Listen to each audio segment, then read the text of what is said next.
There's been a lot of talk about he and Jeffrey being together in this rehab process, and maybe Jarrell kind of having that ability to coach him up, have influence on him. Have you seen that their relationship in that way? Yeah, they're spending time, but again, it's not just Jarrell and Jeffrey. It's Daquan and Jeffrey. It's all of those guys together. We got a good group of hard workers that believe in what our core principles are here for this football team that Mike's kind of set. So it's been good to have Jarrell around Jeff, and it'd be even better once we get them both out here. But we'll figure it out. Jeff came out the other day and just stretched, and that's one of the most athletic things I've ever seen for somebody that size. It was just astounding, and we've seen him doing more and more on the side fields. Yep. You try not to get your hopes up for when he might be back. No, you know what? I could smile. You could tell I'm happy, but we're just.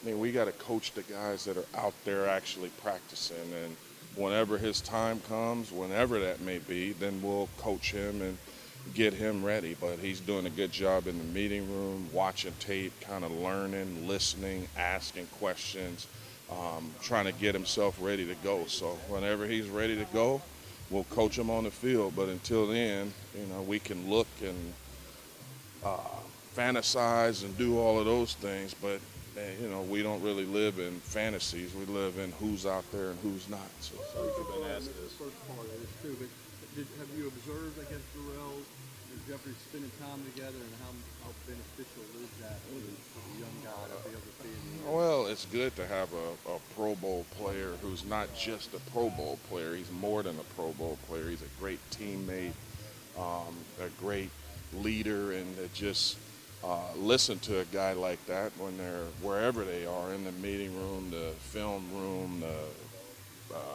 meal room, wherever it is. It's good to have. But again, it's not just Jarrell and Jeff. It's Daquan and Jeff. It's Austin and it's the whole group together. Like, they've done a good job. So all kind of working together, preaching the same thing that we're talking about from a team standpoint.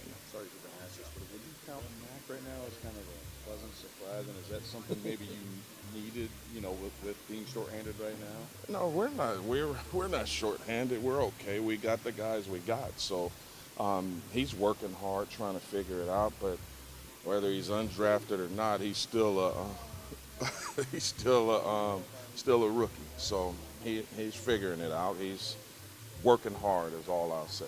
Brent Urban's been a nice addition to this bunch. It's not often you get a free agent who knows your system. And you Yeah, get a guy yeah. in him that knows the system. Big, strong, long.